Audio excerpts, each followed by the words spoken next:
Welcome to the channel. A very happy bank holiday. If this is your first time coming across it, please click that like and subscribe button below after the video or during it. See what you think as well.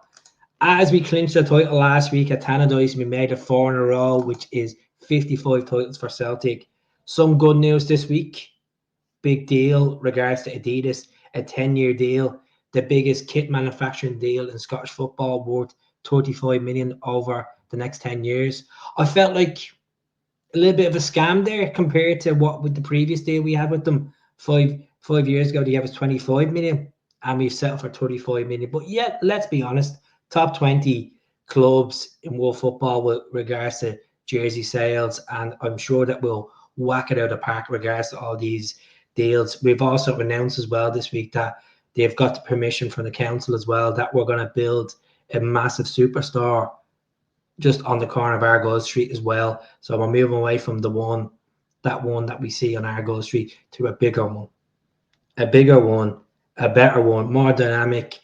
You know, there's going to be a bit of a history in there as well. There's going to be fun and games for the kids as well. So good times ahead regards to merchandise and marketing. But regards to on the fields, doesn't look good for Jota. Jota is going to be out to up to 9 months. He picked up a knee injury last week at DANISH in the first half of the game. We seen him at the celebrations, taking his time coming over on the crutches in a knee brace. And it just has not been good the last 2.5 years for Jota. This campaign, since he came back from Rennes in January, he has played 13 games, scoring 5 goals and providing 2 assists for Celtic. And he still hasn't been fully fit. And that emotional moment, as I just showed you the picture of his debut coming back, his big return, scoring against Motherwell in the dying embers of the game, the emotions at full time, you know, it felt like he was never away from Celtic. And it's a massive kick in the teeth for Jota. It's a massive kick in the teeth in the left flank, but we do have ammunition. It's not the end of the world. We have Yang that's coming into a game. We have Maeda that can play in the left, as we know. We'll talk about Maeda in a few minutes. We have Kionka that can play in the left. James can play in the left as well. And there is a player that could come back to Celtic in the summer because Olympiacos haven't taken up the offer to buy Lewis Palmer. He hasn't worked out well in Greek football, let's be honest. I'm surprised because he's played in Greek football in the past, and Palmer could come back and make a statement to fight for that shirt, but he's nowhere near the quality of Jota. So regards to Jota being out to nearly up to 9 months, he's missing Champions League playoff matches. If we get into the Champions League, he's missing a good chunk of them league format games. He's missing a crucial derby in there as well next season. You know, he'll be missing the defense of our League Cup as well, defense of our league. A lot of games Jota will be missing, and you know what? It's a massive kick in the teeth. It could be 6 months. He could get back in 6 months. It just depends on how quick he recovers, go through his programs to get fit again. You know, there's no point in rushing him back and making him feel worse.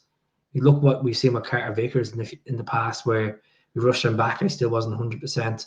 So I know Carter Vickers is eventually coming onto a game after almost a year, ups and downs, but it's a kick in the teeth regards to Jota. But we'll move on regards to Jota. We will probably look in the market and probably get the likes of, are we going to go out and get Balikwisha from Royal Antwerp?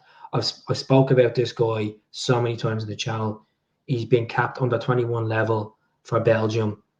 He can declare to play for the Congo if he wants to as well. This is a guy that has Champions League goals, Europa League goals, but Royal Antwerp are happy to put him on the transfer list for around 5 million quid. 5 million quid. We get him for 5 million just to cover the cracks, and he could make a statement as well while Jota's out. You never know, which is the big thing. Regards to Kvistgaarden, Mathias Kvistgaarden, this is a guy that I've talked so many times on the channel. There's a couple of sources coming from Norway, even though he plays in Danish football, plays for Brøndby, and his stats this season has been unbelievable. He's played 33 games, 22 goals, 5 assists. This is a guy that's 5'9", has not been capped for the Danish senior squad yet. And the rumours coming from Norway is they're happy to take around £13 million from. £13 million. That went from, in January, from £10 million up to £13 million because of the goals because he's so young. He's only 23 years of age. Will Celtic go out and break the bank in the summer and get a new striker in? We haven't replaced Kvistgaarden. Yes, Maeda has played in that position and he has scored 33 goals this season, but it has been so hot and cold. I know Chris Sutton has questioned Adamida's future in a Celtic shirt going into next season. We only bought him this summer for £9 million. It was a lot of money. Some fans feel like he's not worth £9 million. We felt like we were fleeced by Norwich. I really truly believe we should go out and buy Kvistgaarden. I think he's a young, promising prospect coming through European football. It's not just ourselves that's interested in Kvistgaarden the last 2 years. There has been interest in the previous window from Eintracht Frankfurt, which we all know who Eintracht Frankfurt are, the Bundesliga team. They're willing to pay the fee that's required to get him as well. So he's a man in demand. We'll see how this goes with regards to Kvistgaarden. My prediction for the summer is I'd go out and get a left winger, get a striker, get a defensive midfielder as well to help with Callum, and pushing for a right back as well. I know AJ is going to be out this weekend. He's picked up an injury and he's hoping to be back for the cup final against Aberdeen at the end of the month. It's crazy to think we're into May already. It's absolutely nuts. But regards to the home kit, I was going to touch on this at the moment. I talked about this last night. There was leaked pictures going around of the home kit 2 days ago, and Celtic announced it this morning. Beautiful top. I'm really a big fan of it. I like the cuffs on the arms. I know a lot of people are a bit iffy about the black on it again. It kind of reminds you of 2 seasons ago, but it reminds me of the 2018 kit a bit with the tartan designs in it, but except it's in the green this time. I end up buying the kit online. I end up going for the shirt without the DAFA bit. I end up getting the print on it. It cost me £85 in JD Sports. What a lot of fans don't like about this kit is I think the DAFA bit ruins it. The yellow in the middle, that day, and then you see the broken white bits of between the hoops there and the arms as well. Very similar to 2018 all over again. But look at, they have brought to the game Adidas something different that they haven't done before. They have moved us up to an elite club. In with the big boys, in with Juventus, in with Bayern Munich, in with Manchester United, in with Real Madrid. I'm sure we're going to be in with Liverpool as well when they sign that deal and get it over the line. I know it was announced, but when they actually start wearing the kits. So Celtic have a big deal in there. And what that means is we have now on our website an authentic design jersey. The difference between the authentic and the actual replica is it's like slim fit. And the crest is different. The crest is actually printed on. And the Adidas is printed on as well, with this kind of plastic fit into it. And also you'll have the authentic badge down on the bottom right hand side of the jersey. Even the back of it, you'll have this little press thing as well. It's a completely different type of jersey to the normal replica. It may look the same from distance, but it doesn't feel the same.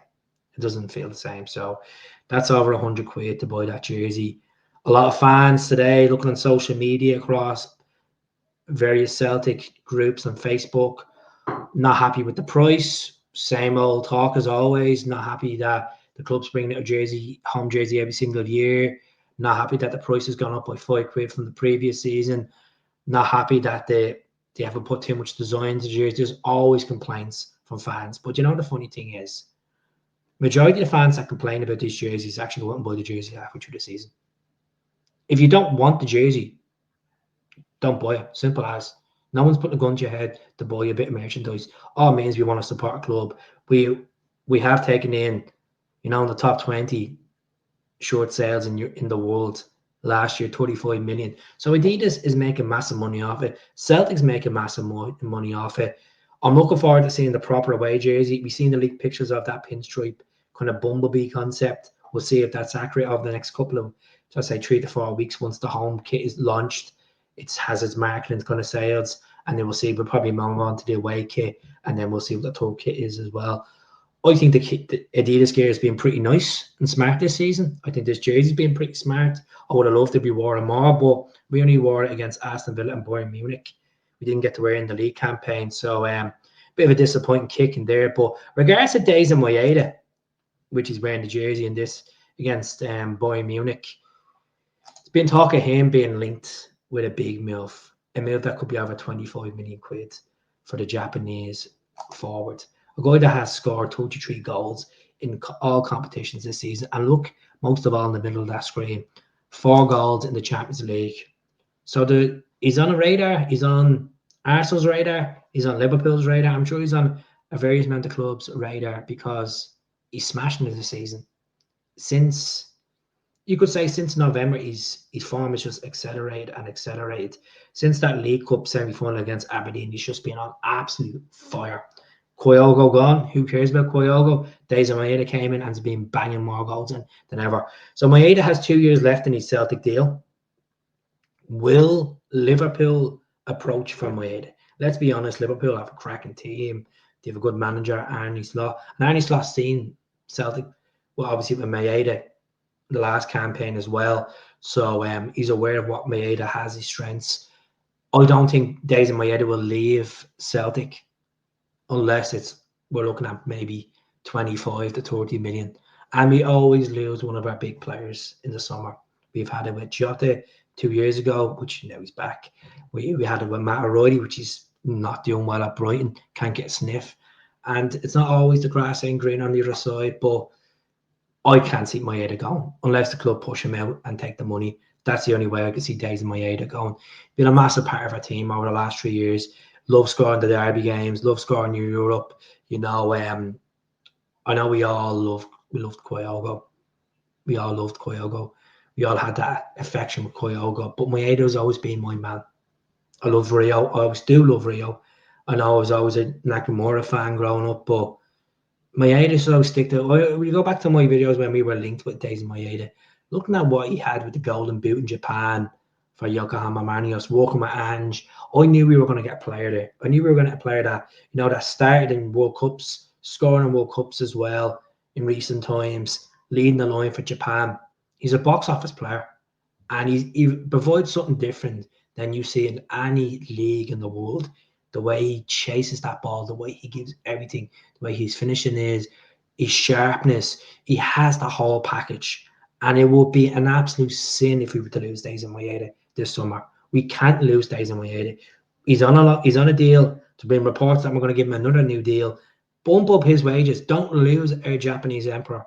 Do not lose DAIZEN Maeda, because if we lose Maeda, it'd be hard to replace him. Already Jota on the sidelines is a hard one, but Maeda, no. I would like to see DAIZEN play more through the central, to be honest with you.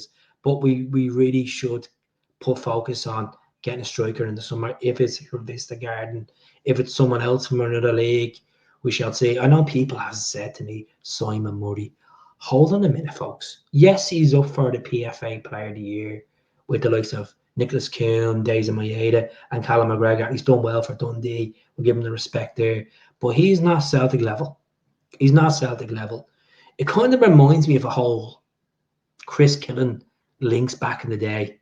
Remember Chris Killen that went from Hibs to Celtic? That's what it's like. I wouldn't take Simon Murray. Yeah, he's caused nightmares for us this season and other teams as well. And he has that, that strength, that power. And we could have, at times, we don't see enough of that from Adam. I don't feel like Simon Murray is the right player for Celtic. So that's really it for me tonight. I hope I haven't blabbed on too much. I hope you do subscribe to the channel. And I'll speak to you all soon. Good night. God bless. Roll on Sunday. It's going to be a tough game on Sunday, but the champ is in town. Who needs that guard of honor?